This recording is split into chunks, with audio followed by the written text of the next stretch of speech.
Welcome to the Anti-Noise Experience, a podcast, endurance, noise, and random musings. And who do I have with me tonight?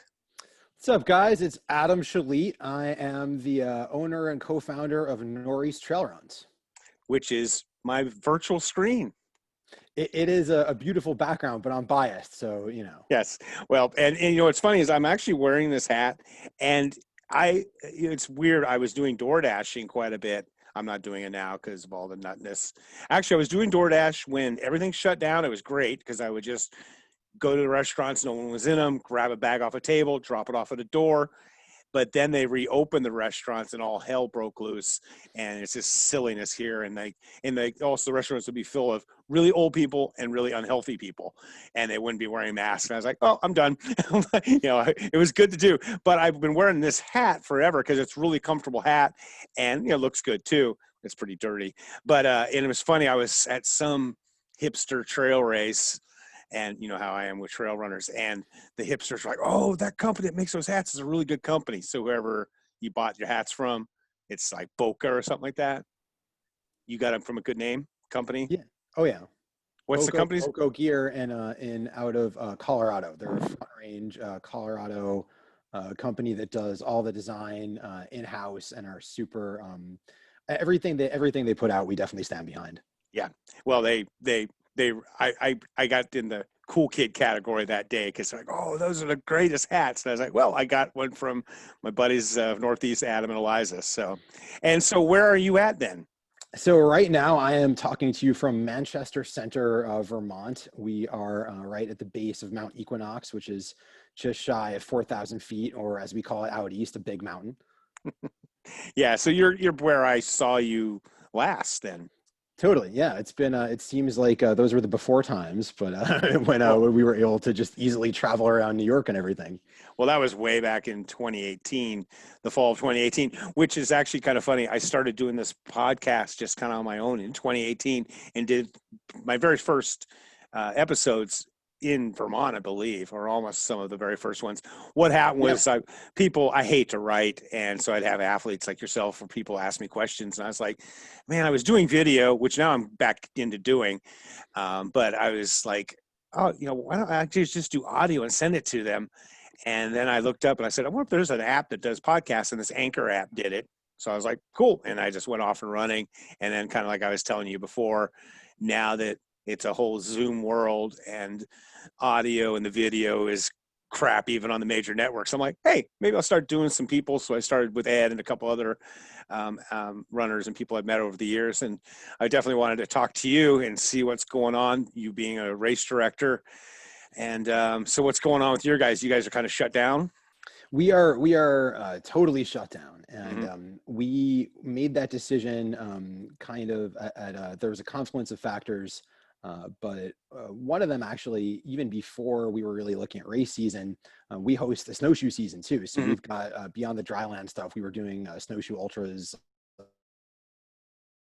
About that time, there were a couple early outbreaks that were occurring at ski resorts, and especially ski resorts in kind of smaller isolated mountain communities out west. I think there was one in Idaho in particular, not to single them out, but that's if you're looking for the news articles, that was one of them. And we started thinking about Northeast Trail Runs is really about Vermont and about running in the Northeast, and what the terrain and the weather and the kind of like gnarly vibe that we love up here to foster. But that also means people have to travel. So the second we realized that people were going to have these bottlenecks, that there's a nexus where at some point they're going to be they've got to come to Vermont. We don't have many people. We've got probably more cows than runners. And so it's a really big ask to try to host a race in that climate. And so right around the time that we decided to cancel the entire 2020 season, the governor issued a mandate, Governor Phil Scott, thereby closing all fairs and festivals of various numbers. We were going back between 25, 10, 50. Either way we cut it, we didn't feel that there was a way to host, especially what our first event on the calendar was, the Ethan Allen, which is a 24-hour track race. And it's tough. The logistical hurdles of the race itself were mind-boggling enough, but to do the permutations of the destination event like that, we just thought that it wasn't going to be feasible, and we wanted to put our efforts towards next year. So we've been really in like a next year building mode. Nice, and like you said, you a small place. I came to your 48, the BB. You guys invited me out there and picked me up in New York City, and yeah, you got to travel ways. Of course, the distances aren't like out here at West, but it was funny. I was walking around with Claire, I believe, who's the Vermont native, Yep.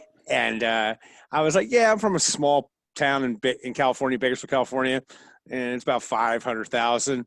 And she just started laughing, and she goes, "Andy, do you know how many people live in Vermont?" And I'm like, "I have no idea." She's all 700,000, and so I was like, "I guess I'm not from a small town, but yeah, it's very remote." I mean, the BB Farm location was a spectacular location. It was beautiful, and at least when I was there in September, I'm not going to be there in the winter snowshoeing because I don't want cold. And so I was telling you, it's 100 plus here, and you like the heat because you've been out at Badwater quite a bit. And I think it's a really good decision to just kind of just say, let's just shelve the year. I know quite a few race directors who are just kind of holding out forever and ever and ever, and it's just kind of crazy. I mean, we won't bring them up, but there's a lot of them that are waiting to the last minute and then canceling, and it just seems to be, not the, it's better. It's like things have definitely been crazy. I mean, when you're canceling football, high school football, and all the sports and moving to January. So I really hope that you guys will get going. Speaking of Badwater, I'm sure you saw Harvey Lewis is out there doing the FKT. Yes, that is one of my I Yes, think that's probably the most classic, stoutest, most hardcore FKT route thing. And Harvey's like the classic everyman hero runner. mhm. So he's the absolute like giant killer to go after Marsh's mark, which I'm just so stoked to watch. Yeah, and he's starting, I believe, he's probably starting right Just now. started just Yeah, 15 minutes ago. yeah, because he said that he's going to start at the same time that Marshall started and all that. And I know that that's been kind of a bucket list kind of thing for yourself. Yeah, yeah. And the question of the daytime start versus the nighttime start, actually, to digress for a second, is the reason I think why my wife and co-race director became my wife and co-race director was our first date. We had an argument about the daytime start versus nighttime start. Hmm. So all respect to all of my close friends who have established all those marks. And there are so many good reasons why you're all the most badass, but it's just it's so hardcore to talk about a 6 p.m. start and getting to the summit of Whitney in the dark, in the freezing cold when you're depleted versus hitting Pound Pass when there's a furnace hitting you in the face, or the sun on your back. It's the permutations of that route. There's no way that it's not just epic. Yeah, but I mean, I just talked to Ed about, we ramble on all kinds of topics, and we were talking about Badwater, and that one of the problems with the nighttime start, they were forced to do it instead of the noon start, is now the slower people definitely have to do 2 nights. And I was out there with Carl Ken a couple years ago, and pulling those 2 nights is definitely difficult. But yeah, it's kind of, if you're fast, it's not bad, but yeah, it's definitely going up to Whitney. And so, like I was asking you, so I know your plans were your plans actually to try and do the whole 146, or you were talking about 135 or what?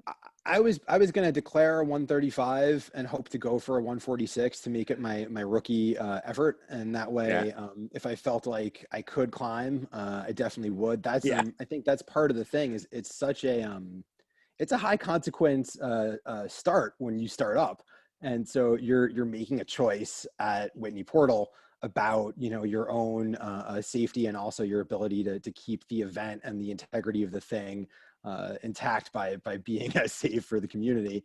And so I definitely didn't want to have any hubris and go for the 146. Yeah. And I always say Portal, it's really not a 146, it's a 157. you got to get back down. Yeah. And I mean, that's, for me, that's worse. The coming down is just brutal. Yeah, I mean, I'm a big guy and I'm an older guy, and yeah, it's just I mean, my fastest, I'm not fast, but I've gone up, just hiking, I've gone up in 7 and come down in 6.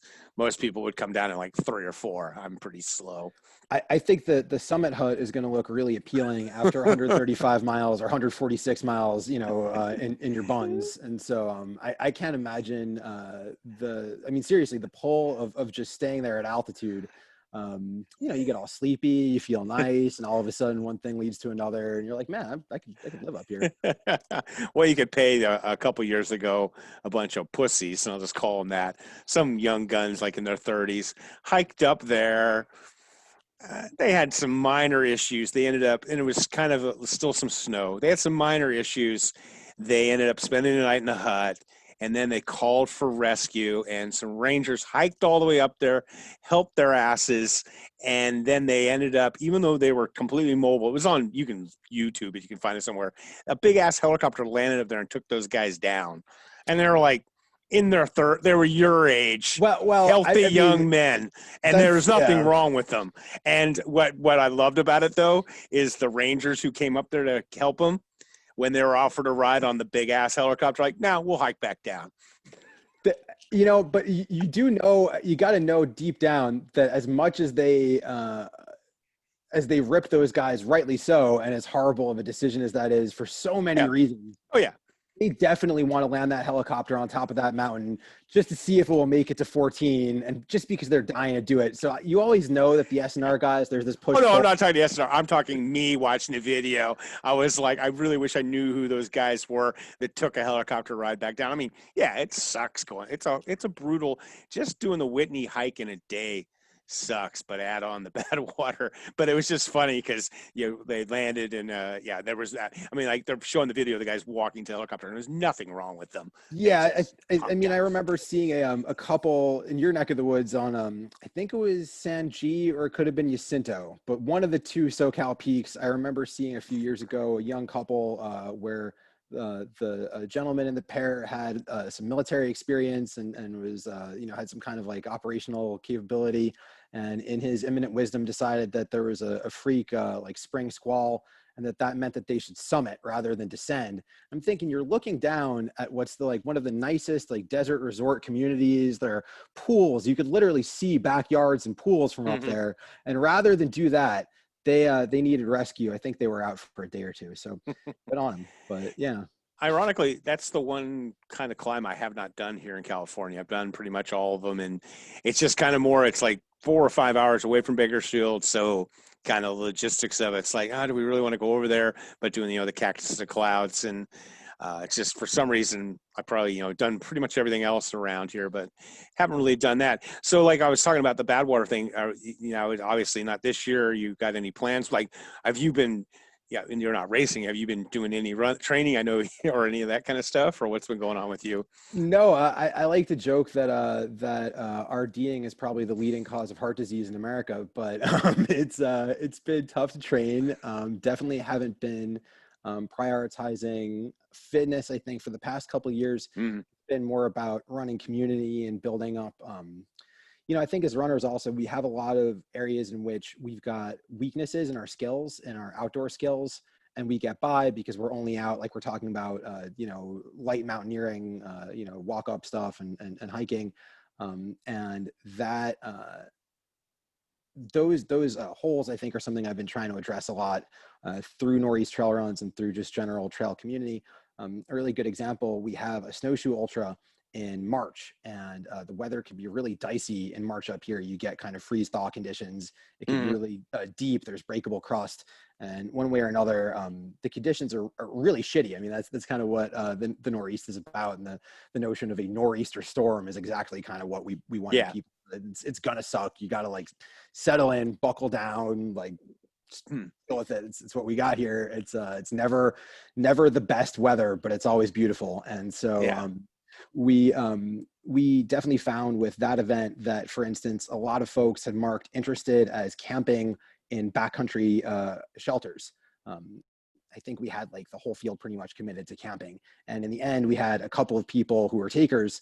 But I think the barrier to entry to a lot of this is, do I want to go winter camping when it's going to be -5, in the evening? I need to wake up and race in the morning. It's a 5-mile hike in. I have to bring in food and fuel. You have to have a bear box. And this is to start, something that you plan on taking 5 hours. There's a really big cultural like chasm, I think, that we're finding more and more, that like if you could be out for 5 hours, like you're saying, like 7 up, 6 down, you don't really plan on it sucking or going sideways, and you might not have those skills because you've been kind of afraid of going to a place where you would need them. Like if you need Yeah. them, it's already gone, like it's totally fucked. That's not something that I was kind of willing to allow anymore. So we've been working on those things. And so I'm definitely a lot less fit, but a lot more able to get my fat ass out if something goes wrong. So. Oh yeah, I mean, I myself, my first rule is stay healthy, and so I turn around all the time, and I don't do things. And I've been at this since '79 and haven't been hurt except for my fall this couple months ago that I had, which was Not your fault. Not your No, fault. yeah, yeah. But besides that, yeah, it's like, and I'm always amazed at people. I'm like, hey, I mean, like, I didn't make it to the top of Whitney. I mean, I was in my 50s and 250, bigger than I am now, actually. The first year I went up, got to like 13,000 foot, went, yep, it's done for today, turn around. Second year I went up, I went past the junction, the JMT part, 1.9 miles. I was less than a mile from the top, 1 or 2 in the afternoon, realized I was really tired and it was going to take me another hour to get to the summit. And then I turned around with like less than a mile to the top. And then the third year, It's too late. and, yeah. And then the third year I made it to the top. And I just always like, putting yourself in stupid situations, you see it all the time. And also one of the things I always tell people, when you weigh 250 pounds, you've got to take care of yourself, and everyone should, because the Rangers are going to roll up and they're going to, see me and go, can you walk? Because they ain't carrying me down. Or Well, yeah, if they the could, it'd be, yeah, the intentionality is a little different when you know that you've got to be, but I think everyone should realize, you know what I mean? Everybody should be that mentality. But, if you're a 140-pound gal or guy, they can carry you down. When you weigh 250, the Ranger's going to be like, well, we can splint you up and we'll give you some, and you got poles. Like I always hike with poles no matter what. And sometimes people make fun of me and I'm like, look, if you find me out in the High Sierra or anywhere, and you come up to me and said, we want, you got to give us your tent or your sleeping bag or your poles. I was like, take the tent, take the sleeping bag, because with the poles, I at least have a half a chance of getting the hell out of the mountain, because I could just walk forever and I'm going to stay vertical. Whereas, the tent would be nice, but it's not going to do me much good if I can't get out. And so I really wish people would be more conscious of being safe and stuff like that. It would be very nice. Yeah. Well, I mean, there's a cultural, thing like we're talking about in trail running, I think also of saying, I'm getting back to the trailhead. This is a short run. And so, what's the weight of a bivy, right? Of an SOL bivy, some cheap foil bivy is going to take how much weight in your pack? And most runners are carrying how many extra calories that they're, it's funny. I feel like that cuts both ways. You're either like not carrying when you need it, or you're carrying like way too much fuel when you don't need it. But yeah, just that, like we're talking about, that intentionality of what you do and how you keep yourself safe. Somehow, alpinists are out there taking huge risks. People are free soloing mixed surface stuff and doing all kinds of crazy climbs, and they're alive because they're focused. And meanwhile, I don't know if. Well, did you lose it? I want to say, oh, you're still back? Yep. I was talking baseball, so you might have thought I'd gone crazy. Oh, no, I heard something. What did you say about baseball? And that cut out. Well, so I was just saying, I've been thinking a lot lately about when people get kind of the yips and what that means, especially like when people can't putt in golf, or when people are just throwing, off to nowhere. And so I think that when you take that as an abstraction and you look at it as a broader trend, people decide, when you're going up and you don't bring a bivy, when you're going up and you don't turn around when you see weather, those are the times when people are basically just missing the easy putt. And so it's just way easier to bag the peak the next day, not miss the easy putt and end up in the big helicopter. Yeah. But it's a good story. Well, what I kind of love about doing these podcasts that I just started doing with other people is just things pop up in my head. And what popped up in my head, and it could get kind of political here, but you're talking about trail runners and what they're doing.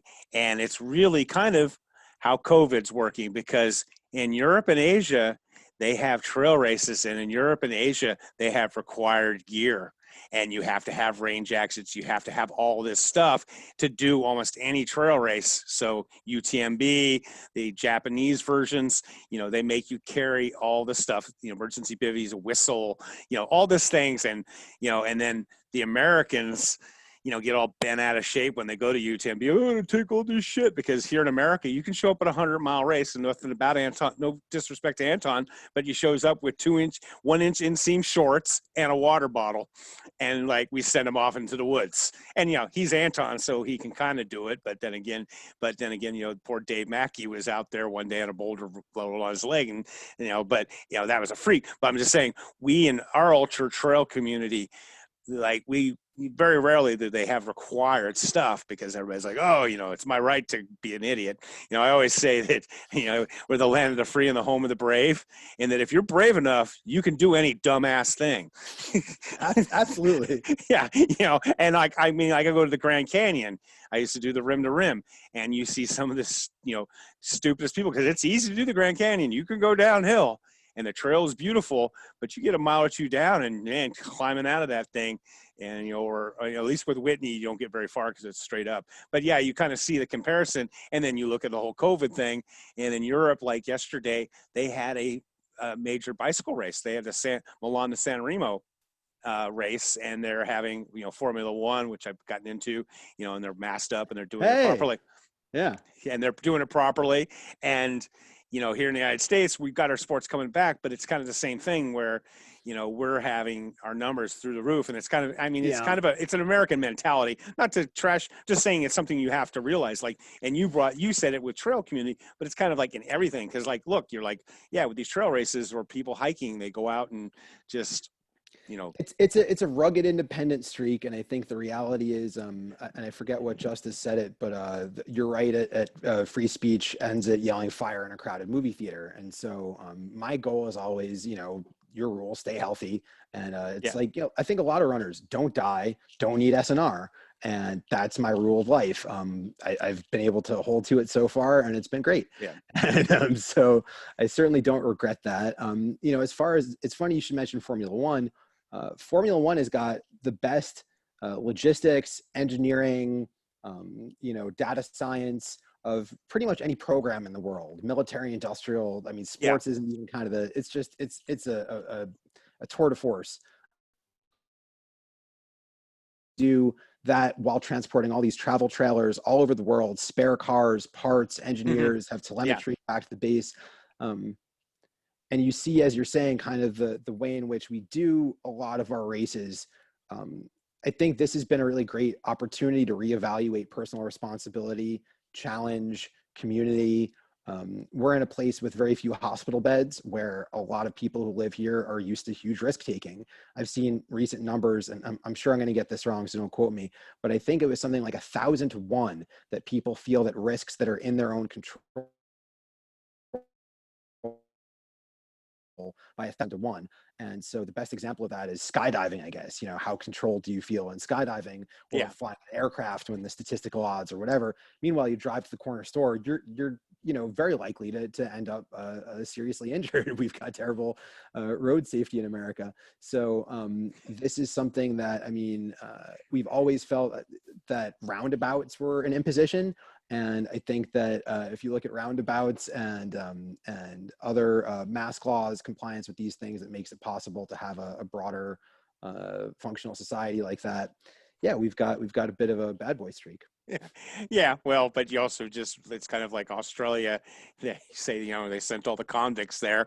Well, America, everyone who came here was fleeing somewhere. My grandmother came over on a boat from Sweden because she couldn't hack it in Sweden. So, but yeah, it's just interesting. And you're talking, it's like I said, and it's just kind of one of those things that I wish we could make people more aware of, and just take responsibility. One of the things I kind of like about the COVID thing is, as you as a race director, when you do get to put on races, you have to do some little bit more if you were doing something right now, which you guys really aren't. But I kind of wish we would go to really a minimal style in a lot of this stuff, and get rid of, I wish we would just get rid of, in trail racing, the crews and pacers, and really aid stations.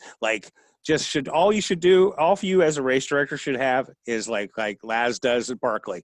Here's some jugs of water out on top of rat jaw or whatever the hell, you know what I mean? And that's, you should just provide people water, and then they just have to carry everything else.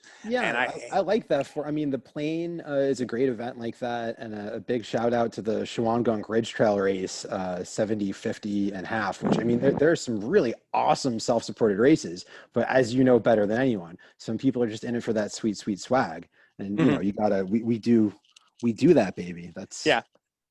Well, no, you can hand that, give all that stuff out, but when it comes to the race, I mean, like the race directing amenities. and I mean more, yeah, it's the aid stations But and the who's gonna drop give bags. you? You don't want that sweet massage action and the crepes, the really thin.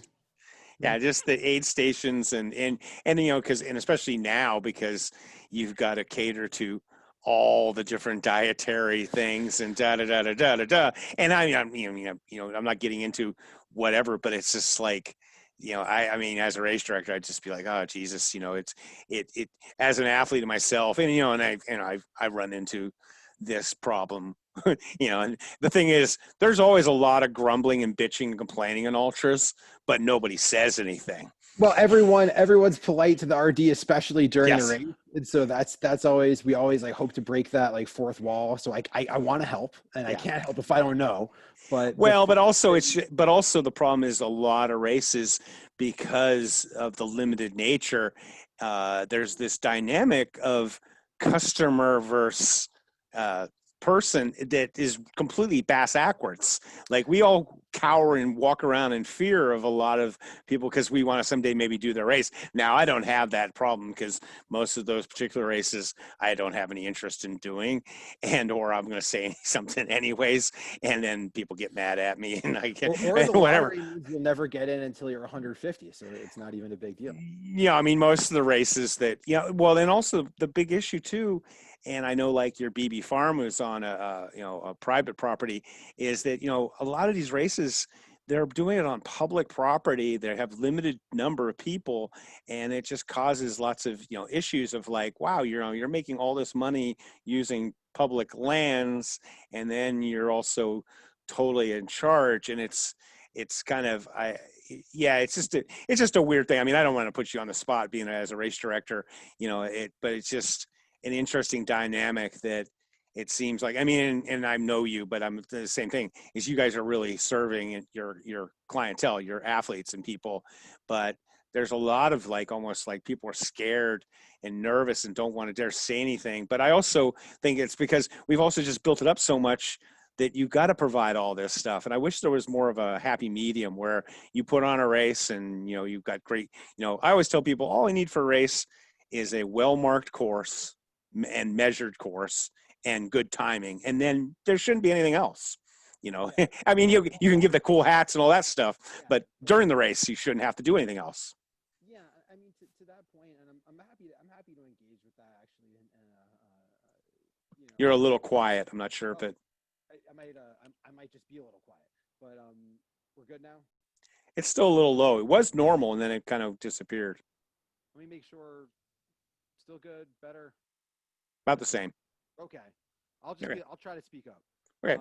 So yeah, I would say the irony is the more options that need to be delineated and the more we try to put out, the harder it is to let somebody see all of those choices in one glance.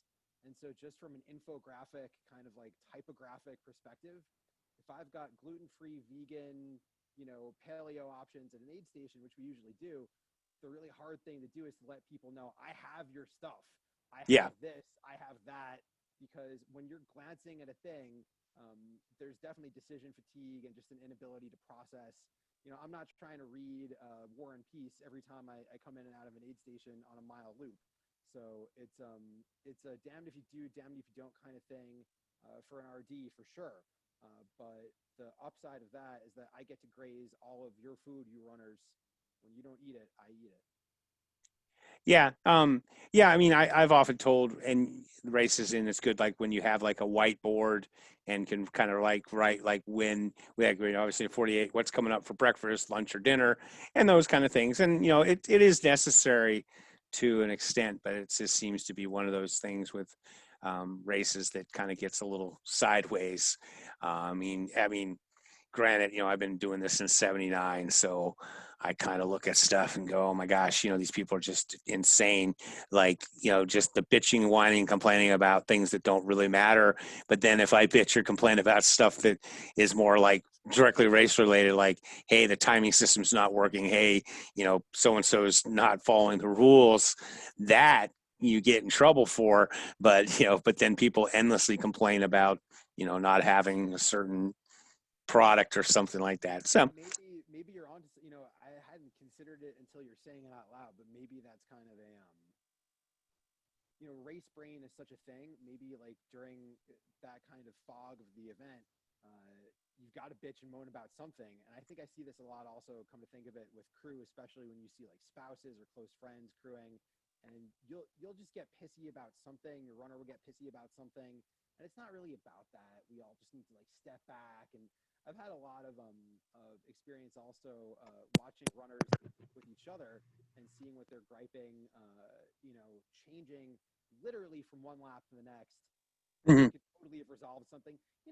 Before I was thinking I really didn't like the way that so and so is done, or I didn't like this marking, but I've considered it again, and on this loop it makes much more sense. Yeah. Um, it's I would be expecting many things during a race, but logic is never one of them. Yeah, but also I have found that the people who are complaining about, to me, trivial things like aid station stuff like that, they're often the people who aren't really racing. There's. I'm really glad you say so, Andy, because here's the thing too, is that there are the terminology in running is a problem in a sense, and I think it's the same thing that you see for like musicians. The word for what the work that they do is play, and it's true, but it's not true. It's you got to be woodshedding 6 hours a day and have the chops and keep it up and go get the gigs and unload the gear, and that. Yeah. And so I think in running, this notion of a race is definitely a thing. I'm someone who I'm never in my adult life racing. Those days are far, far behind me. But when we talk about racing, I think a lot of people get in that competitive mood, and that's super awesome. But that also means that there's kind of a cognitive disconnect sometimes between, and sort of like we're talking about now with COVID, hot take, what's a race when it's not truly open? So if I held a race that wasn't open to a person of a race, creed, or color, or from a geographic location, or I didn't advertise the event, I would say that that wasn't a real event, an honest event, an honest result. I wouldn't publish that result. I might asterisk it or something like that so that everyone Yeah. can know what Steve ran on Tuesday. I don't really care what Steve ran on Tuesday as a race director. That's not my job. My job, like you're saying, is to kind of be the asshole who creates an objective standard by which there's a race and we know who ran what. Hmm. So my feeling would be that, look, we're running European races this year. Let's say you can't have a competitor like a Walmsley or a Mendoza or a really great mountain trail athlete who'd love to be out there ripping some shit up and might well be trained and living in altitude and having a great season, cannot fucking travel there due to COVID restrictions, rightly Yeah. so. It's not a race. If we have states and Walmsley can't run, then I don't really know. I could win states this year if Walmsley doesn't run, and I don't, what I mean? Not that I could, but as a sense of that, it's not.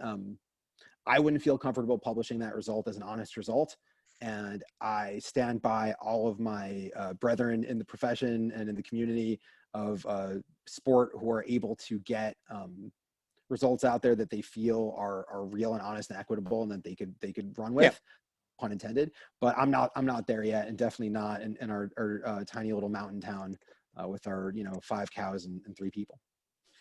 Yeah, well, talking about that, like results that you put on a race, and I went to your guys' race, and Mike Melton was the timing guy, and one of the reasons I put in the performance I did at the end, I was kind of just muddling along most of the race just because I was beat up from I actually did the race for the ages and Tahoe 200. And I was beat up and tired, but I kind of got there. And then my only goal really was like try and stay in front of Newton and Don Winkley, the 80-year-old and the 75-year-olds. They're a very, very impressive crop of 80 and 75-year-olds, but yes. No, yes. But it's like, I know they're going to go to 100, so I got to get there. And then they had some injury issues. Don did, and he pulled out. And then, later on broke the world record for the 6-day and actually now has a better 6-day than me by 5 or 6 miles. But towards the end, one of the reasons, as I talked about it on the podcast, with an hour to go, I thought I had 2 laps on him and ended up only having a lap on the guy less than a mile. And one of the reasons I pushed and went so hard was I knew Melton was timing, so I knew things were legit and on point, because it's competitive, and having you guys as race directors that you were going. And so I knew it was worth my effort to go and lay myself out because I knew it was going to be taken care of. And the problem is, in a lot of races, I don't have that assurances. It's always kind of rules get changed in the middle of the race. There's not rules. I've talked to people, and I talked on the podcast, and just because you're on, I won't bring up people's names, but I mean, I'll have people come up to me because I'll talk to them about some issues, not just with me, but with other people in the race, about like people pacing people in U.S. track and field type events, and they're going for records, and you can't do that, and things like that. And then I'll have people go, Andy, but we're just out here having a good time, and they kind of want to act like we're at Woodstock or Burning Man or something. I'm like, well, then what? It's not competitive. I'm like, well, then why do I have a bib and why do I have a timing chip and why are you keeping track of it? If it's just hippy dippy, let's have fun. You wouldn't want if you're. One of the reasons why Northeast Trail Runs decided not to be structured as a 501c3 and to do our charitable work separately is because my feeling is that the product that I sell you is an honest result. That's the product. It's a safe course and durable timing where that result will be published and will stand and will be relevant and relative to other results and measured against them for all time. And to that point, especially on a track, a 400-meter track or a slightly short tracks in the case of Ethan Allen, those marks are marks against any other mark, because for the rest of humankind, a track will be a track and a day will be a day, and that's what it is. So as long as the earth spins on its axis, that's 24 hours. And people, it wouldn't mean anything. We've had over the years runners beg for buckles that they didn't earn, runners beg for medals they didn't earn, or finishes or results. And I've always given them the same answer. If it means so much to you that you're begging me for it now, it wouldn't mean anything to you if I gave it, it wouldn't mean anything to anyone. Yeah. If I was giving them away, it cheapens it so much that it's literally not real. And so there could be, Eliza and I feel very strongly, absolutely no deviation from what the posted results, rules of competition are rather in the results, and that it has to be reflected clearly. There is gray area in some very, very limited circumstances. Yeah. But I mean, it's like what another Supreme Court justice said was the definition of pornography, right? Yeah. I can't tell you, but I know it when I see it, baby. Yeah. Oh yeah, most definitely. So, it's like I said, that's what I love about doing these kind of conversations, just kind of ramble on and go here and there. And I often say, I think part of the issue we have with the ultra community is it's kind of what happened with skateboarding. I started skateboarding in '73. Before, it was just crappy steel wheels and then clay wheels. Before it was cool. Yeah. No, I was riding steel wheels, but then urethane came out and all of a sudden you could skate pools and parks. And so in the 80s, vert skating and pool riding and skate parks was huge. And the magazines, that's all they covered. And all the other things like freestyle, which was like early form of street skating, and slalom and downhill, that was just geeky, dorky stuff. And, so the magazines just concentrated on the cool kids.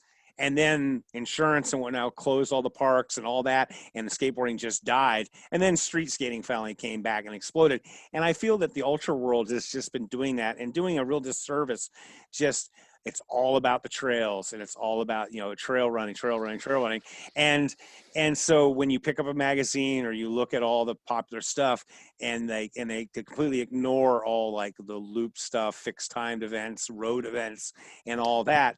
And that's cool because I get the trails is kind of cool and sexy, but you're doing it at the detriment because most of these trail events have limited amount of people can get in them. So someone reads the Dean Karnazes book or some book, gets excited about the sport, and then can't get run the in race. anything. And or they run the race and then they leave and never come back and never. And if we could get them to do more things like the BB Farm or smaller trail racing and stuff, well, there was no difference back in the day, and I think all reverence has to go to Ted Corbett. Ted Corbett is the godfather of our sport in every meaningful way, and I would say that the other guys that have been really formative coaches and techniques, and Daniels and Lydiard and all the great thinkers of running, Ted Corbett stands. He's a beyond equal.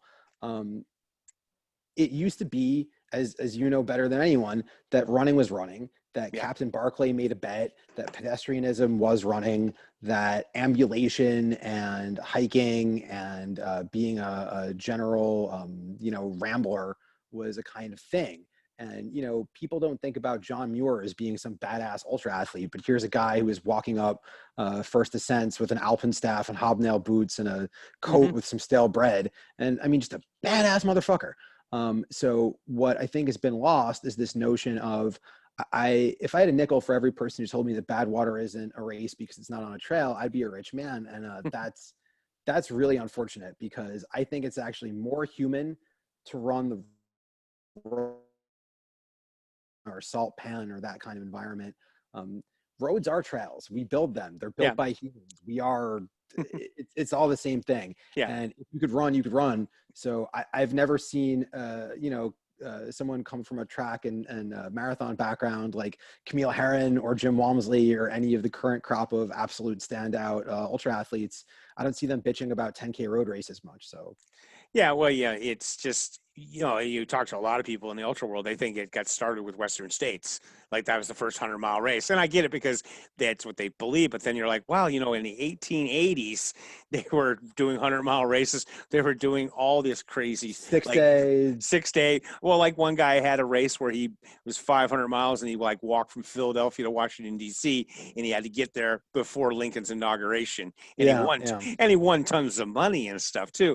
And I just think as a race director, it would be interesting if we could like expand the audience expand who wants to do these races, and kind of some of the races, not to blow smoke, as what you're doing, but the focus is constantly on some of this stuff. And like I said, the trails are cool, but I often compare trail running is jazz.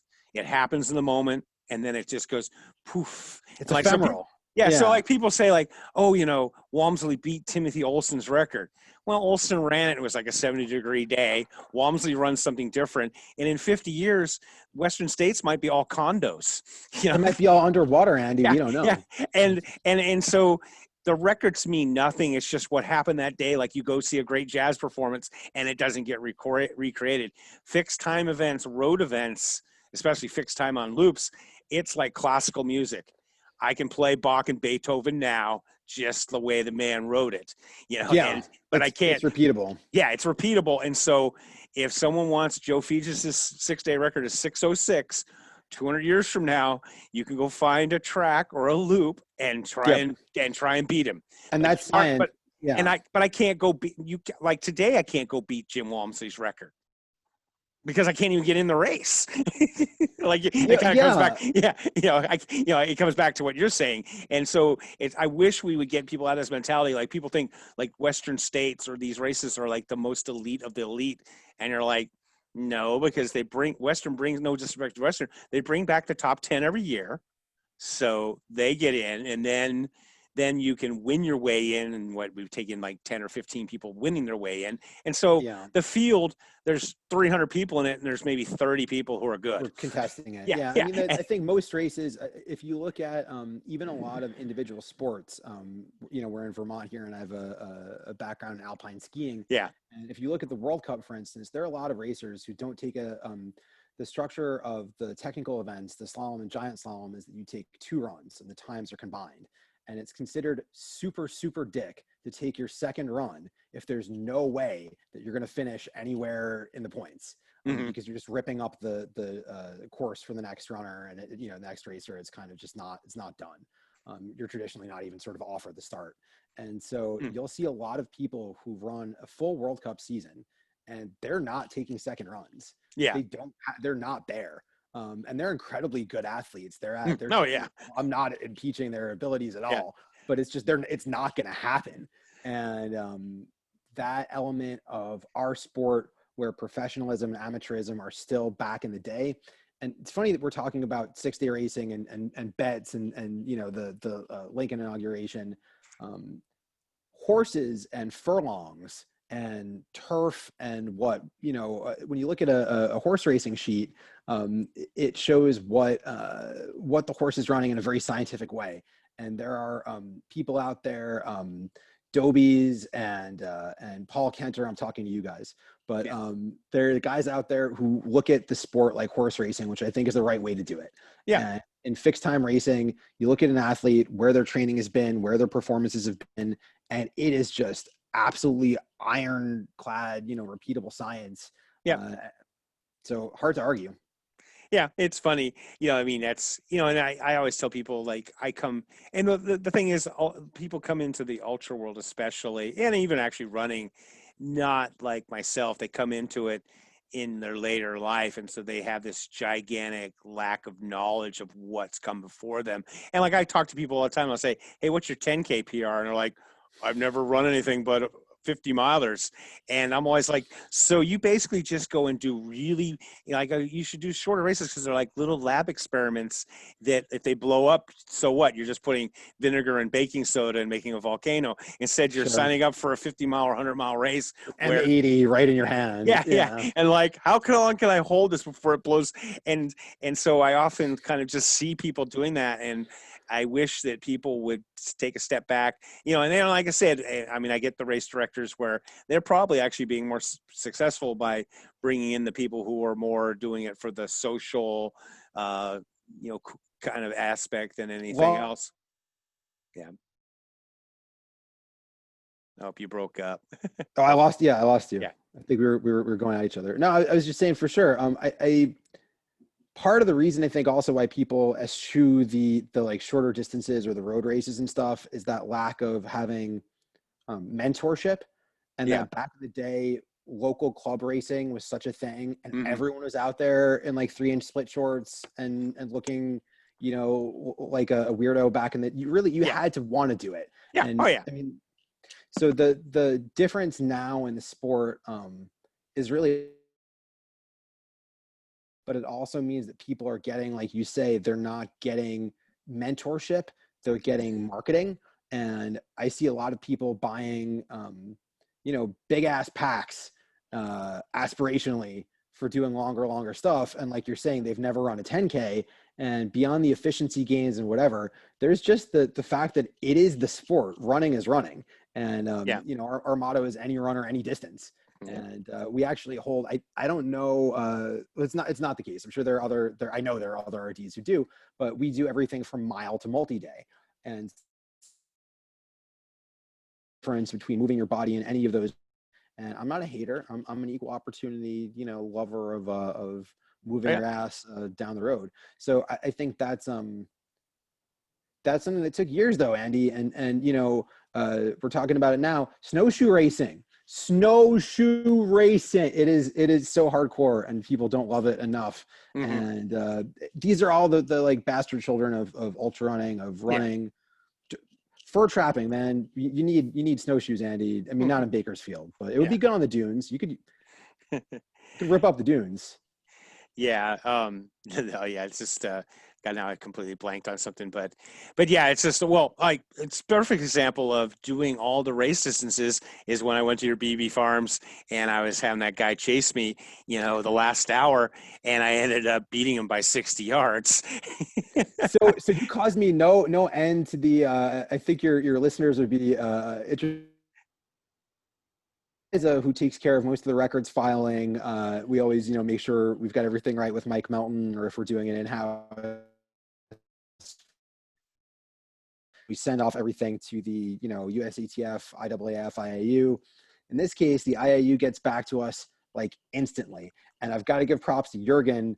Can you still hear me? I'm getting my, Yes. Okay, good. So I'm getting my instability message, but I'm the more unstable ones, not the connection.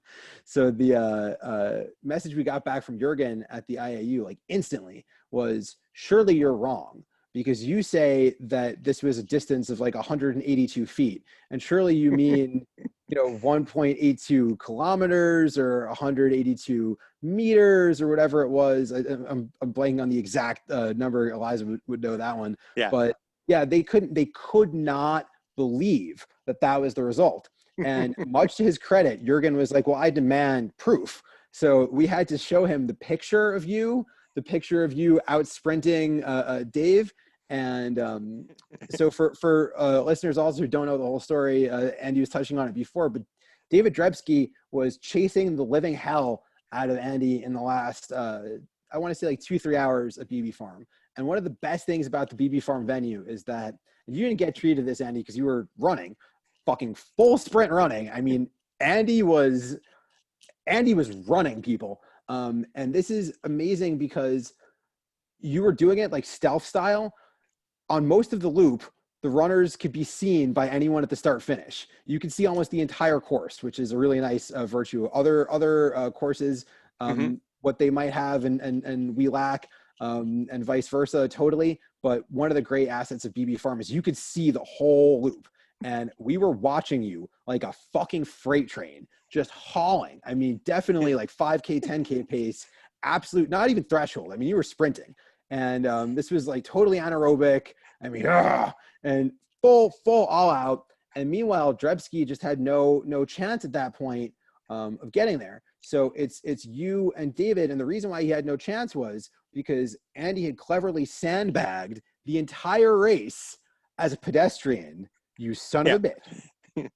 Well, what happened was, I got to 100 a little before him, and then they took a big break. And so I basically all night just tried to get like a 2-mile lead on him, knowing I was okay. And then what happened is he did get out on a lap on me that I didn't know about. But because his partner in crime, Shannon Plesh, was at the aid station, and thus the subterfuge. The foot, the foot was on the other shoe, Andy. The foot was on the other shoe. Yeah. So what happened though is, with that hour to go and it's less than a mile loop, and I'm not much of a runner.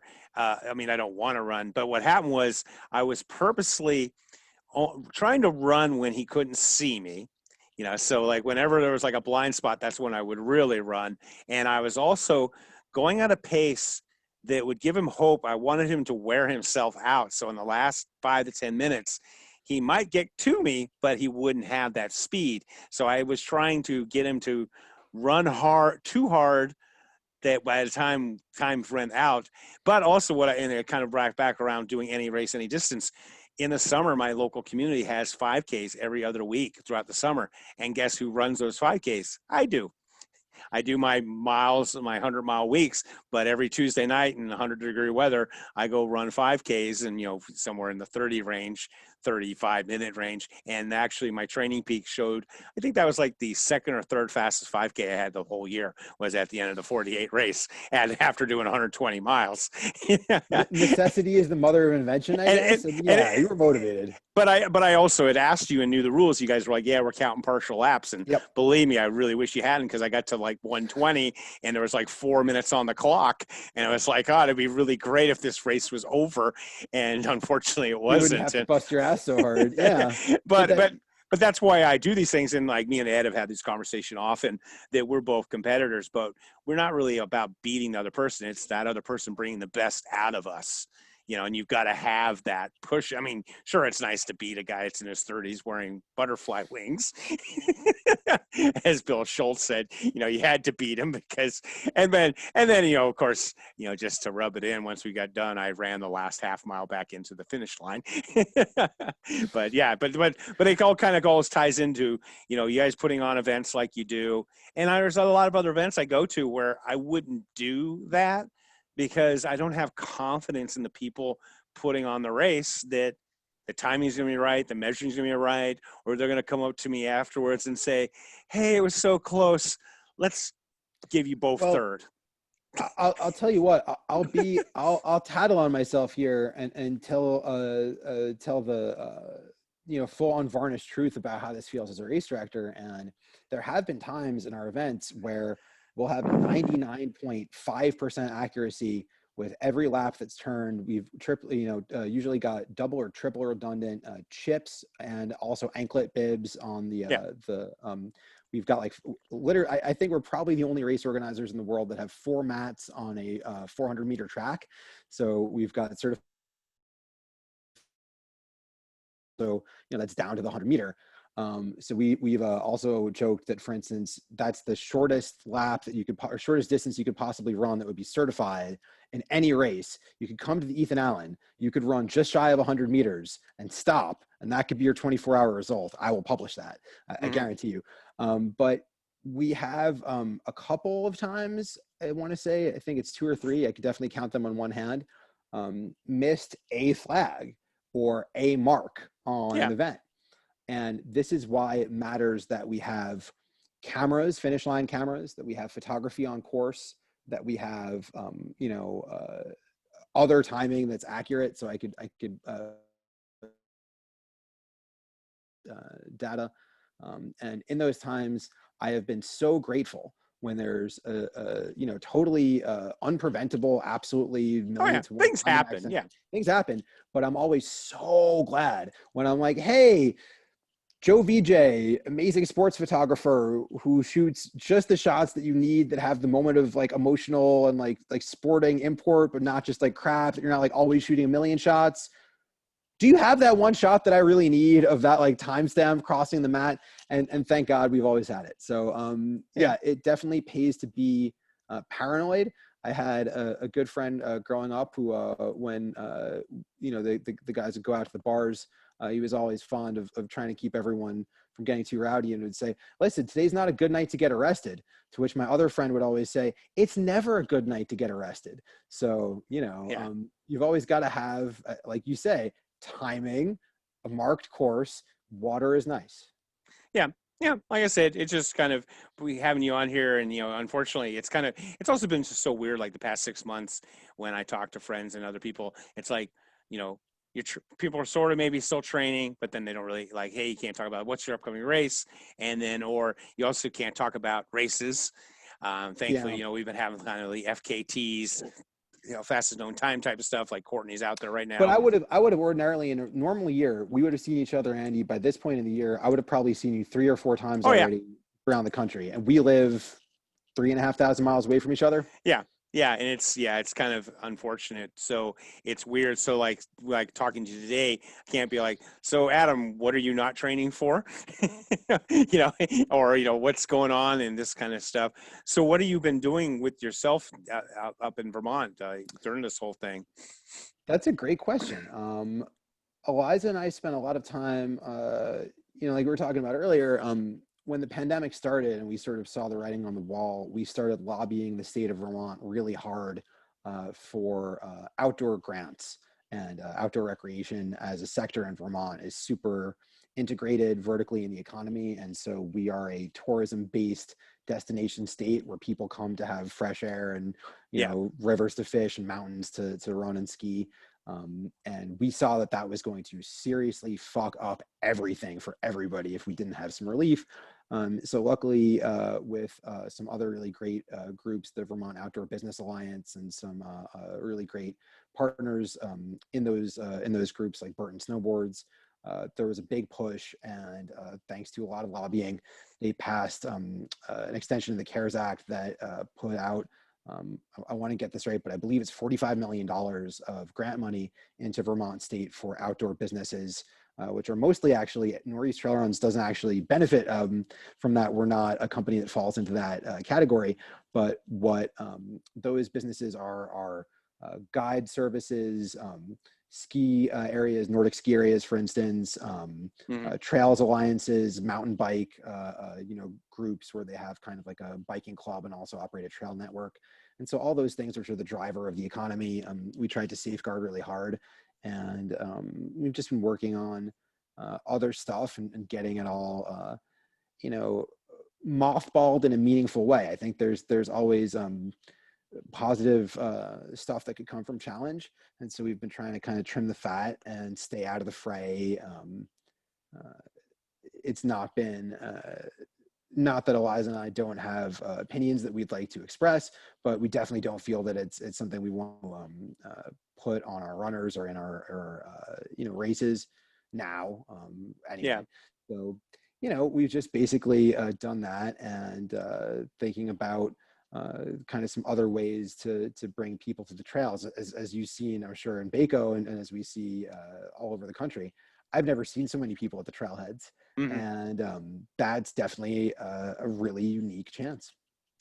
Yeah, one of the things that I've seen, obviously, with the gyms closing, all this stuff, and I often tell people that you know most people really shouldn't run, and running kind of sucks, and they're sure saying that and everything.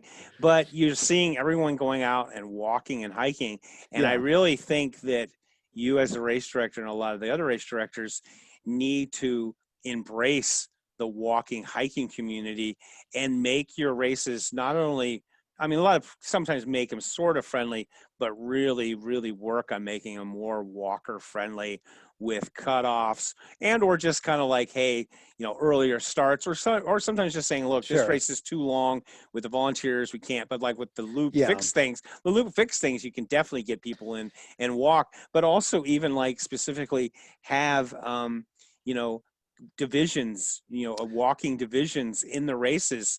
the And walking division cuts both ways too, though, because then some fast son of a bitch like you is gonna go win the whole thing. well, no, because I'm not that fast, really. And I mean, like Yolanda and Anthony, I saw them last summer, and they only became the 92nd, 93rd, or 93rd, 94th Centurions. Centurion Yeah, yeah. since 1880, And they and both that's walk so pretty, so yeah. pretty. And so the rules on that kind of walking, there as a judge there, and I did the fans race, is you can kind of Yeah, have a bent knee. You don't have to yeah. do the silly race walking thing, which I think unfortunately we got that race walking stigma stuff going. And and even like, and the people like in the trail racing, but you could have like, in the fixed events, just have a walking division, and like not even like hand out awards, but just, and we'll police ourselves going, well, so and so was obviously running, so sorry, Well, we gotta that's take. yeah. So one of the things we've done actually is that all of our I mean, this having been here, but basically there's not much flat ground. BB Farm is Yeah. like the flattest piece of land in the entire state of Mhm. Vermont. And so everything that we do that's over 50K is really, really not a first time ultra, Yeah. I would say. And so at the Lost Cat 50K, for instance, which I think I'm wearing the hat. Yeah. And so the Lost Cat is got about 4,500 feet of gain. It's pretty gnarly. Most of the gain comes in some very short, hairy, technical-ish sections that are Yeah. tricky to run. Um, that event has, I want to say it's an 8 hour cut. Now that we're not having races this year, I'm not looking at all the data for all the stuff, but I want to say it's an 8 hour cutoff for the 50K. Meanwhile, it's a 7 hour cutoff for the half marathon. Yeah. So we always offer that kind of thing. And as a matter of fact, we were going to be doing a brand new all trail, mostly like 90% single track, gorgeous Eastern hardwood sugar maple stand race at the Merck Forest and Farmland Center for our Norwich race. We were going to move the venue for that and go to 100K. And unfortunately, not running that one this year. But man, we offered I think it was a 28-hour cutoff for 50K and 25K, I want to say, something like Yeah. that. So it's definitely achievable. And Yeah. as a matter of fact, I think that there's something so primal and awesome about watching people pace correctly as pedestrians on Hmm. difficult terrain, Yeah. which, again, as we're talking about, like, Tony running out there with split shorts, the Krupicka versus Bear matchup is really tough when you bonk. And meanwhile, I'm betting on Anthony Culpepper keeping on walking. So nice job, Yeah. Anthony Culpepper. Yeah, I think, like I said, I think just, and I don't mind having cutoffs and just, but really make it where, the cutoffs are definitely very distinct. And so people who are slower, it's perfectly fine. We got to get out of this mentality. You just got to go big on everything. And so, like, when there is a 50K and a 50 miler, you know, people do the 50 mile and you get to get the 14, 15 hours to do it, and that's great. And I think that just expands, because I would really love to be able to see if we can tap into all of these people who are now out walking and hiking, and get them into the sport, and it's a lifetime type of activity. And I think it's just, and then again, like you brought up, the whole mentoring, and that's what I kind of try and do with this podcast and with people. Like, I go with my hike club all the time, and I tell my hike people, you enjoy this, you should check out these trail races in Southern Yeah. California. They've got like like Ridgecrest. They have a 30K, 50K in December in Ridgecrest, and I go, it's a great course. So you can go out and you get 9 hours to do 18 miles, and someone's going to feed you every 4 or 5 miles. Check it out. And I go, and I guarantee you, in the last 5 miles of even the 30K, you're going to pass a lot of runners, and Yeah. it's a great Yeah. way to just explore and see new trails. And that's kind of like what also you were talking about, getting the Vermont, with the outdoor stuff, is that one of the great things about trail racing is, like, my friend Scott Newton he owns Soul to Soul Shoes and Race Series. He now is out of that, but he would, like, venues, he would tell them, like, going, like, look, we bring out this venue because some of the people that come and do our 10K trail race never go out on the trail, so we're exposing them to Yeah. that in a safe manner. And because what it was is, he was using this place, Wind Wolves, which is a private reserve, and they let him do the race for a few years, and then they started going, oh, well, you're kind of commercial, and we don't know if we want to keep doing commercial. And he goes, yeah, but I get the 400 people out here that wouldn't normally come out here because they're scared of snakes and dirt, but we put on a safe course with people out there like myself sweeping the race, and it's a Yeah. way to expose people to the facility. And It's a so, it's a gateway drug, and yeah, it's safe, and the knock-on effect we did just for the Lost Cat race, which is a small event, a very small event, especially considering the scope of some of the bigger races out there as trail running is growing in America. Last year we had just shy of 200 runners, I think, across the distances. So that's a yeah. little postage stamp. Meanwhile, the economic impact of that event, just for the weekend, is somewhere Mm, north of $250,000 for the community. And nice. so, yeah, Yeah, because those people have to come, have to get beds, have to do yeah, whatever. We buy services. It provides for businesses that might not have been able to be, it might have only been seasonal, but then we provide them with a shoulder season, account for portables or food service or whatever it is that we're going with. And so what we find is that trail running as an impact, I mean, the outdoor recreation industry is pretty much the biggest game in America. I mean, hmm, that is what the driver of stuff is. And when you think about it, since the like Ozzie and Harriet, let's load up the Ford Woody wagon and go to Yosemite. Is it Yo? I'm staying out of that. Anyway, when you aren't you a go Semite? Yosemite, Yo, Semite. that we've got the full bagel breakfast, and we do the locks and the whole thing in Ethan Allen. But this, man, trail running has become a different sized industry. And I think that people lose sight of where the value is. Is value coming from sponsors? Is value being made for sponsors? Is what's Mm, generating the value? And as you're saying, I think as a runner, which is why we do this, which is why I can speak for most race directors. That's why we do this, the vast majority.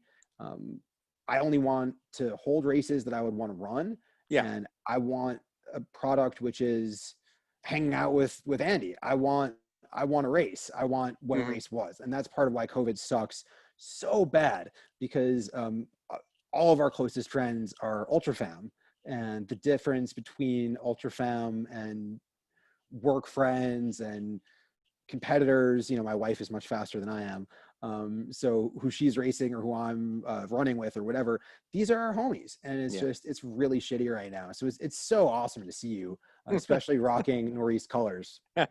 Yeah, it's this whole thing is so mind-boggling. I just tell people, I'm way overeducated. So I have a degree in physiology from UC San Diego, and I also have an economics degree. So I understand the science of this COVID, and I understand statistics, which most people, and I still can't wrap my head around what's going on and what's happening. So I can't imagine, not to blow smoke on my own skirt, but I'm trained as a scientist and an economist. I did really well in both of them. And so, but then I sit down and look at the numbers, or I look at what this thing's doing and what we're doing, and it is just so mind-boggling. And I really feel for so many people out there. And one of the reasons I kind of like doing this, besides bringing up topics, but also just giving people something, a distraction. I know it's been great for me just doing this products and doing this stuff, but it's definitely, I'm really lucky because my family don't really go anywhere. So I was the only one in the house that really left. So for COVID, for us, it really hasn't changed a whole lot. But I know for so many people, and I can't imagine having small kids and having jobs and not having school.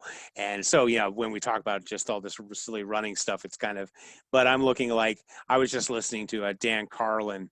He does hardcore history, and he's a really good, but they were talking about like what's going on right now. The thing is, in the past, you would have the plague, but you also had cholera and you had rabies and you had everything else going on. So really, we've been kind of sitting around in a stationary period for a long time with nothing Yeah. really bad happening. And so Yeah. now we're kind of happening, but now's the time to reassess and figure out things and going on. And that's why I love bringing it up to you, like hopefully maybe you can work with, trying to get more of the people that are walker hikers to come to your event. It's going to help you, but it also just makes the community and everything bigger.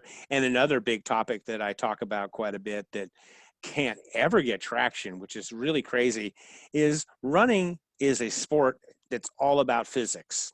I have friends of mine who qualify for Boston every year, but it's because they're born with a body, and you can get into debates about diets and all this stuff.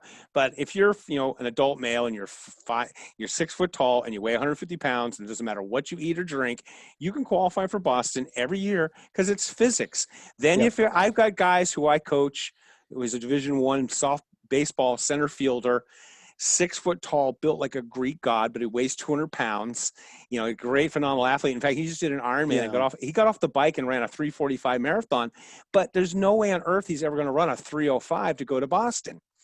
And so what I'm saying it's is tough with muscle mass. Yeah. yeah. And so, I'm just fat, but what I'm saying is we could also expand the sport hugely if we could have some weight categories in races. And I know, God, that's not, but I'm often saying, like, not even I don't want awards. People, of course, will want this. You just want to know who was Yeah. what. But I Yeah. mean, like, there's always been Clydesdale divisions, and I still place Yeah. in Clydesdales, even though I'm 57 and 50 pounds over Clydesdale. But I would love to have 10 kilogram divisions, 80, 90, 100. Like wrestling, yeah, or Yeah. boxing. Yeah, Well, well, but so I would love that. But yeah. and let me just say, small aside, but really messed up. Bonnydale divisions, or also Athena, I guess is the more correct if Yeah. we're going ancient and trying to be woke about it. The Athena division in a lot of races is like 160 pounds or like 155 pounds or something. Yeah. That is bullshit.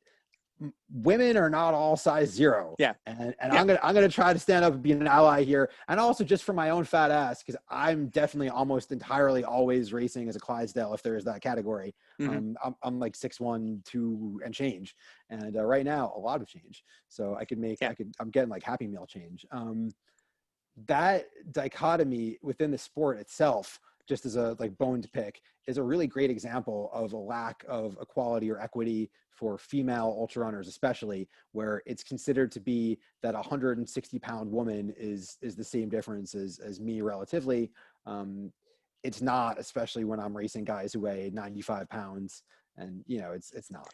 But what would almost be interesting to do is, and it also could get you into what's going on now, where I don't see, the genders and all this stuff is, and, the trans athletes and stuff. But you know what? If we turned the race to where we had like 10 kilo categories, Yeah. you could just have the weight categories and not have the sex categories. I And think so that that's maybe 60, less controversial than it sounds. yeah. I think that maybe Yeah, is and so something to you study have and a look hundred. If into you to have a think about. 120-pound man running against 120-pound women, it's a lot fairer in some ways, strength wise and stuff like that. And often people say, "Yeah, but Andy, in boxing and wrestling, a big guy would kill a little guy." And I go, "Well, in weightlifting, we don't have the 110-pound guy lifting with the 250-pound guy I'll because tell you it's not that's fair." and it's but not only that I could speak as a reformed wrestler and now armchair ultra runner, but I did spend some time on the mat as a kid and could definitely tell you that though I wrestled in a higher weight class, little fast guys will absolutely whoop your ass. So there is I mean, I don't know how big Bruce Lee was, but he certainly wasn't Mike Tyson at Foreman stage Yeah. kind of size. So that is definitely not yeah, it's really hard, I think, for people to the point we're talking about earlier, to find fairness in competition when also the amateur versus professional and what is competition thing is still so up in the air. And so the absolute cluster that is talking about gender and performance and biological passport kind of stuff, Hmm. especially in a sport where we don't really test. I don't have USADA at my race. I can't afford to have testing at my race. And my wife being a molecular biologist and pharma GMP engineer by training and vocation, we know that we can't do what it would actually take to actually know. Yeah. So we're a big honor system Yeah. sport. But the best part would be, like I said, it would be interesting to put on. And like I said, I'm just throwing these topics to you. It's more not like going after Adam. It's more like getting these ideas out so people will listen to it, and we're having like a dialogue and I'm just kind of spitballing. But the thing is, it would be kind of cool to actually have a race where it's just weight categories. And I also am not going to have it where Like you, ARFTA. yeah, but I'm not going to have it where you've got to show up and get butt naked or whatever. It's like you can get weighed with what you're going to run that day. No, maybe no packs, but like I wear this all the time. I get on the scale with my shoes and I top out at 105 kilograms. And so I run Yeah. I run the 100 kilo division. And if I top out at 111, I'm in the 110 kilo division, and I'm always in the 100 to 110. And then it also just would expand the sport. And you've seen some of the media where they do talk about, plus size people. I don't know what the term is nowadays. I'm a plus size person, how they're getting out and doing it. But it would also, besides if you include like the walkers, but also have people of different sizes coming out and doing the sport, you would just increase and make the sport bigger and more popular and less like think of all you could have a whole bunch of other records. I mean, I personally know I Yeah. probably own American or world records for 250-pound guy in a 48-hour race, or 200. I weigh 250. I weighed 110 kilos, and I did 322 miles in a 6-day race.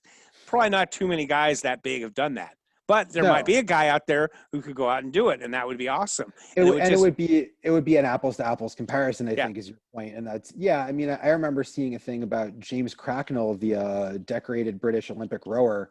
I think he's a crew guy, and he raced MDS and a couple other things, and he fucking whooped ass, which was very unexpected because he's like 6'3" and built for a different sport. And so this notion of specificity, I think, is really completely nonsense. Also, when you look at the difference in gait dynamics and approach just between Camille and Courtney right now. And so, physiologically, biologically, mentally, in terms of, their interacting with the sport as a holistic lifestyle thing, I think they're coming at things from very different places and getting to very similar times. So it's really yeah. interesting to see. Yeah, I would love to see, but now you're just giving me a reason to either you've got to lose a little bit of weight or I could eat a couple more donuts and then I get to race you. Yeah, well, I mean that would be a thing coming up to the race. You'd be like, oh, I'm at 109 kilos. I'm going to go have a big meal before the race so I can race in the 110 Because you kilo. can train for the role. I'm just Yeah. thinking about all those actors who I'm always like, oh, he got to play Pablo Escobar, that lucky bastard. Like that would have been a lot of cake. And I Yeah. just, as ultra runners, I'm sure we could all relate to But, the but, big eating. the bottom line is it comes down to, there are certain body types that, they can't gain weight at all and certain, whatever. But just saying, I'm all about trying to make endurance sports, not even like, I don't even like to say running. In fact, I often tell people when they talk about running ultras, I go, nobody really runs. You're walking ultras, buddy. No, Yeah, no, I mean, no. I yeah, have a better term. I tell people we migrate. We that. walk, we run, we sleep, we eat, we So sit. You the migrate. biggest question that we get, and you're in the same category as the RD of a fixed time short loop race. Along with Adam, right, and at the Celtic, and so Celtic or Celtic, I never know I don't know either. either. I think they're both correct depending Yeah. on, right. So, people ask us all the time, why would anyone want to do that? That sounds like torture, right? That's the Yeah. obvious thing. And especially as the race director, they really want to know because they think that we're sort of the warden of the psych ward. And it's a Nurse Ratched kind of phenomenon. And the answer that I always give people, is it taps into something that's absolutely like mammalian brain. You migrate with people. And even if you're not going anywhere, there's something Yeah. incredibly tribal and fundamental about the human experience of walking with people, especially like under bright sun with no shade in a full day, watching the sun chase the moon. There's something rejuvenating and affirming and totally essential about that experience, that if runners out there are listening to this and haven't had that like totally sleep deprivation, laughing, crying, yelling, psyched as Yeah. hell and miserable experience, you need it. You need to go have that. It's so Yeah. hard to go chase a wolf down these days, Andy. When's the last time we chased down a wolf by foot?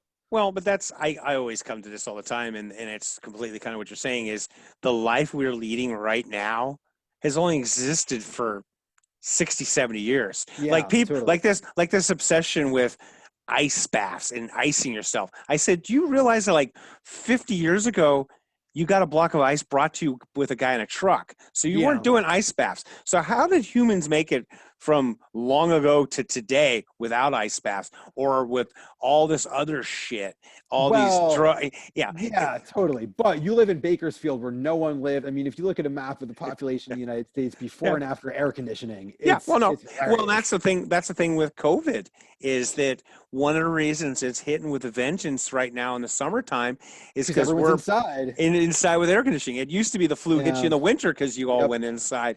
What was really You interesting know. when you're talking about that whole community aspect, Outside Magazine, which I know tons of people get mad at them because of their Wait, you mean the wokeness. parasite thing? Yeah, but yeah, whatever. They are trail runners. Yeah, I mean, but they did an article. I often what I do is I find articles and I list them, and I will do podcasts where I'll kind of read through the article, ad lib, and add my stuff. So it's kind of like an audible version of articles, but with my own narration. And they had a thing on the Tarahumara Indians, and I was opportunity. The guys who put on Blue, Ken and Stephanie, they tried doing they had a trail race for a year, Red Rocks out in Vegas, and Yeah. they brought like half a dozen of the Tarahumara up here to run the race. And I went up early and I spent 4 or 5 days hanging out with them at their apartment and all this stuff. So I've spent time with the guys. And there was an article in Outside Magazine and kind of this misconception that one, we always have, the peaceful native or the superhuman native, and they're saying like, look, it's only a specific few people who actually in their community can do this. It's not all of them. But one of the things, and I never heard this, is we hear about them traveling these great distances, but most of the time they're playing that game with the ball. Yeah. And what they would do a lot of times is they would sometimes on Friday, because it was supposed to simulate hunting, but like longer ago when the young men and the people would show up for it, they sometimes wouldn't know whether they were having a competition or going for a hunt until they showed up. But the other thing that was very interesting is that the races were on looped courses of only a couple of miles. Really? They weren't running from this. I mean, the idea is like Why that would they're like, they? Yeah. yeah, but you get this idea like, I mean, yeah, maybe they had to travel far to go see their grandmother, but they were like on looped courses that they went around and around for a day or half a day or a day or more. And that was so they were doing these fixed races, and Yeah, what would happen too is other people in the community would join in and do a lap or two with them, but not the whole thing. And that was in the interesting. article, and there's somebody who had been down there, and I was like, holy shit, that's basically like BB Farm or Yeah, Beyond Limits yeah, or Jackpot, and that people gather and we go around and around and do these loops. And so again, it kind of shoots holes, and I don't mean to be shooting holes in the trail thing, but it's totally true. And then, you brought it up, like Outside Magazine got really, everybody got their butt hurt about that. Well, I grew up, I moved around all the time, but I grew up where didn't have a lot of money. I lived in apartments my entire life until my senior in high school. And one of the things people don't understand, especially like with these trail races, especially like these hundreds, and that when I was a kid, we might go to the mountains, go camping once a year.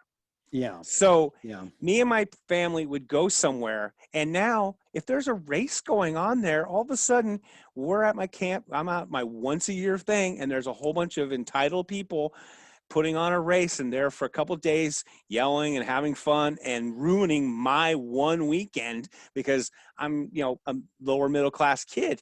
And I think that, and, yeah, and people don't realize that the impact your 100-mile race or things like that are having on the community of, or it's just somebody like myself, like, and I've been at races and, then like all the parking's taken up and the facilities, and that's why I often tell people, the future, because trail racing, kind of the future is kind of doing it on private things like you guys are sometimes doing, like the ski resorts, like Broken Arrow does it at, the Olympic Village.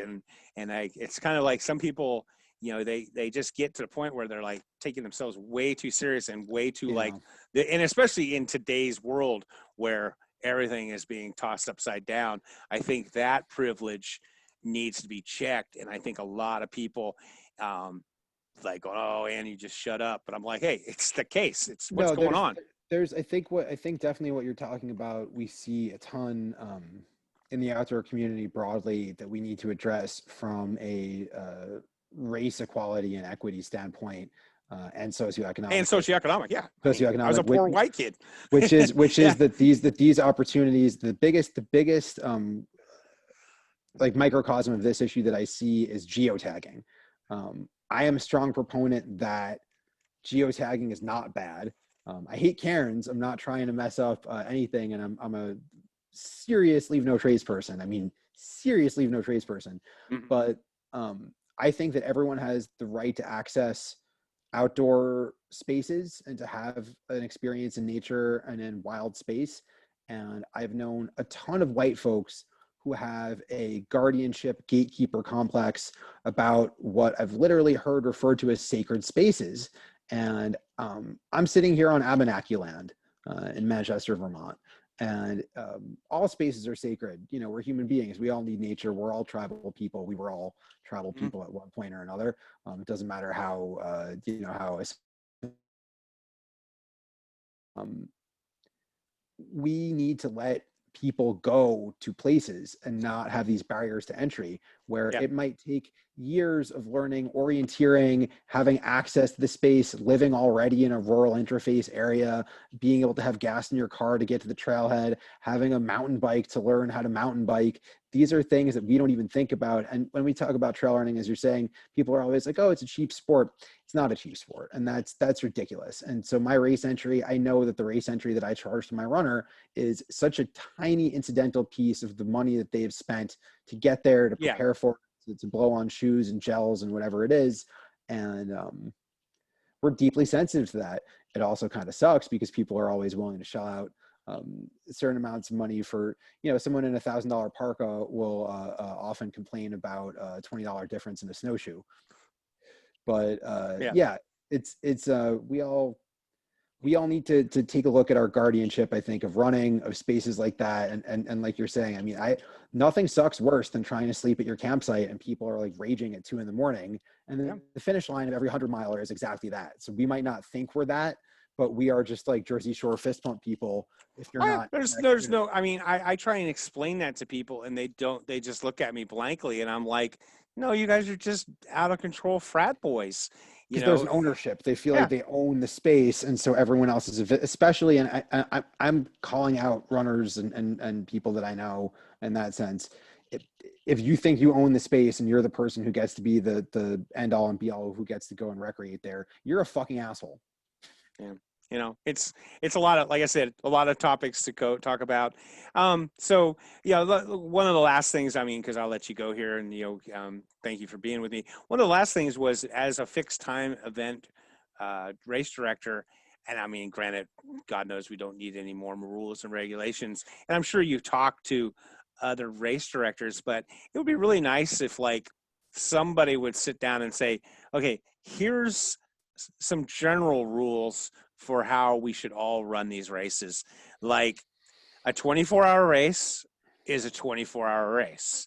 So Yeah. if you cross, like Ed was at a race just the other day where he killed himself and got to 100, and then another individual got past the line at 11:59 and then was allowed to complete the 3-mile loop.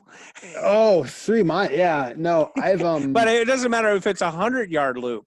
Once the clock gun goes, so like, so kind of stuff like that, and then also, changing race, categories once the race is started.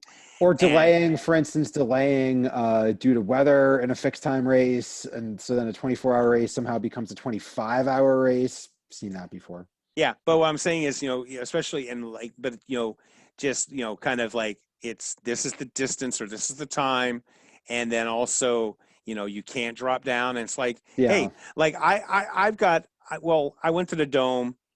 I was already paid for. I wasn't going to get any money back on my entry fee. I got the airlines with, points, and I got a Airbnb for like $20 a night. So everything was paid for. So I went to the Dome.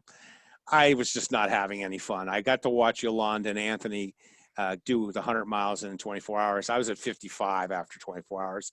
And I've really realized I can't do 400-meter courses for a lot of reasons. When one of it's just Or because, 550-meter courses in yeah, that case. Right? but the problem is, a lot of it is because my race strategy incorporates socializing and not paying attention for a long time.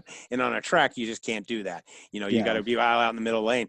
So anyway, so I ended up, uh, thinking, after 24 hours, I took a break. I came back, was doing some miles, and I was doing the math of, like, I'm gonna have to kill myself even to get to 300.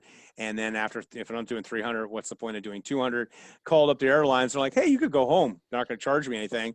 And so I was one lap away from 100K, and I went home. I had 60.75 miles. And so I have a 6-day result that's 60.75 miles. And Yeah. that's what it is. I also have a 72-hour race where I did 21 miles. I wasn't feeling well. I ended up going home, and I was sick for the rest of the weekend. But, and so I've got a 21-mile 72-hour and a 60-mile 6-day. And I wish people would own that. But also, just, like you said, and you guys say you're pretty sticklers on it, but just having a few general things, because it varies from place to place. And I get it, because so many people it's not their profession or doing it, or almost like it would be nice if we had like a circuit, kind of like. Andy, you're preaching to the choir. So Yeah. if any other RDs are out there watching, I really think that's the difference between our sport and other sports in terms of legitimacy, is having a rule book, a federation or a league, and a circuit of those events. And so there are a half a dozen marquee 24-hour races in the country that are run according to the fundamentally close enough for jazz to the rules that we're talking about, Yeah. I think, and that we could get to a set standard. Most of those events are already timed by Mike Melton, the man, the myth, the legend, and or Brandon Wilson, and anyone's personal politics or in terms of race philosophy or organization or whatever, I think should definitely be put aside, because you look at the ABA, NBA, you look at I don't want to be the XFL, and Well, other than that guy, I mean, you there's came that guy, from he hate me. your ski background, and they have the World Cup, or just anything. All these things I'm bringing up, I want to make the sport better. And actually, it's kind of, and I bring it up to you, like, it's something you could possibly do now. Like with your, you could, like, just say, let's, or just kind of grassroots organize it, contact some people, and say, because it would be nice to make, like, like you have the So PGA.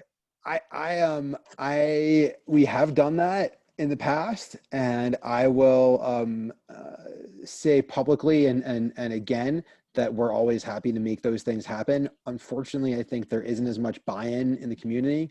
Yeah. Um, I think that if more runners support those kinds of things and push Yeah. the RDs, then it would get us to put our heads together.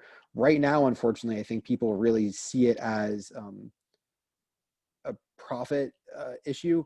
And the way that Eliza and I definitely see it is that if you turn on, Monday Night Football and those guys are wearing those gold jackets and it's Howard Cosell, you know what it is. You know what the product is. Yeah. And that's been the same for 40 years or whatever. And that's the product on television.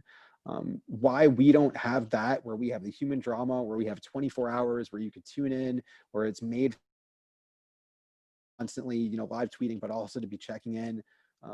I think we've got a really great opportunity and a really great niche, again, to have a series of something like 4 to 6 races, just like there's a triple crown of horse racing. And there's also, there's some ancillary races to that. So Andy, I would be absolutely thrilled to see that. And if anyone wants to give me a holler, it's rd@anytrailruns.com. If you've got a race out there or you want a race out there in a series, let's definitely make this happen. I think it's been too long that our sport has been in the shadows. I often tell people, like, people always ask me, like, like, how did you open up your record store? Or how did you do this? And I said, you just start off small, and if you fail, well. And so, like with yourself, if you can just get one other race to join you, and then you just call yourself something, and people maybe laugh and go, huh, there's 2 guys. It's Adam and some other Joe Schmo somewhere. But then people will go, hey, they and you post, like, here's our rules and regulations. This is what our philosophy, our guarantees. And then eventually other people are going to want to buy into it, and it will grow. Just, I always like to grow things organically. When I first opened my record store, I opened it for $1,000 or something. And I had all these, radio stations, people wanted me to promote it on their show. And I'd be like, hey, I'm going to put every dime I have into having more records in the store. So I want to keep the people I have happy, not try and get more customers. Because then invariably you'll see other stores open, and it's kind of with races. You open and you spend all your money on marketing, and the race is a shell, or the store's a shell. And you walk in the store and go, hey, I've heard all your ads on the radio, and hey, you got 4 shirts and 6 CDs in here or whatever. And, and so I think, it's just, like I said, these are just all kinds of things that I've thought about. And one last thing, and then I'm definitely going to let you take off here, is prize money in the sport. And I've had this idea for quite some time. And of course, like any idea, I steal it from somebody, borrow from people. In the 1870s, 80s, when they had the 6-day races, they gave they gave the door to the athletes. The gate they would give, and they made all their money on the concessions and stuff like that.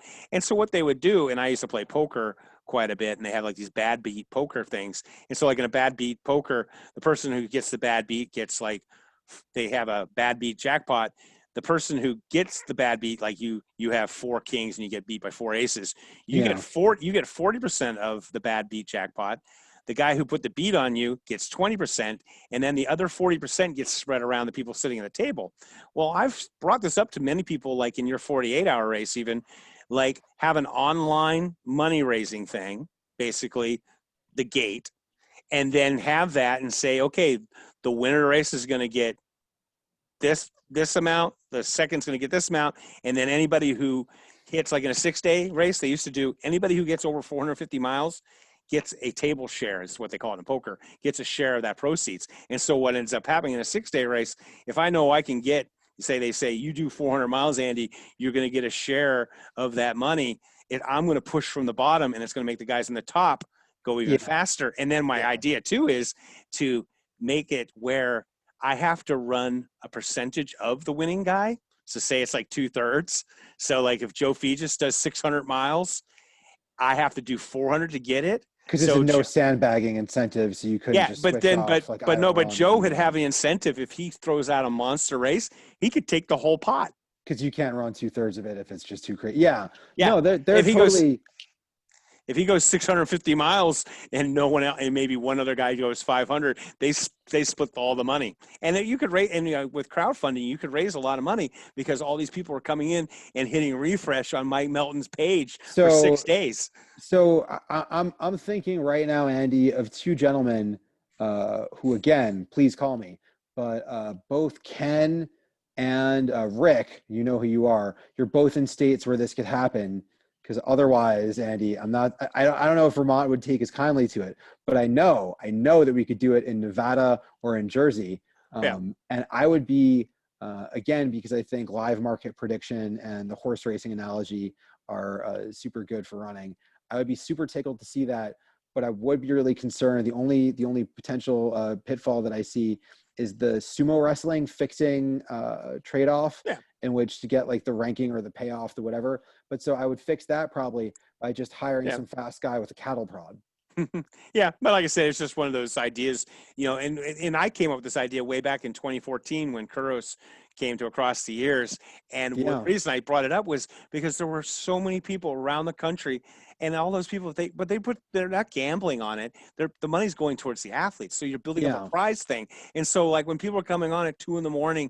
and hitting refresh, people would say, yeah, I was checking out Joe and Kuros. And then I'd scroll down and check out where you were too. And So that is just crowdfunding. Yeah. And it brings attention to the whole sport. But like if you could get 1,000 people to throw $10 in, that's a $10,000 pot. And so first place gets $4,000, and like in 24-hour or 48-hour races, you're not betting on, you could have a whole. No, but it's a really good feedback loop to the positive, actually, because people would have no other incentive to be interested in or find out that they're really interested in fixed time and ultra running might tune in because they're like, wait, someone's getting paid $100,000 to run whatever it is for 24 hours. I got to see that.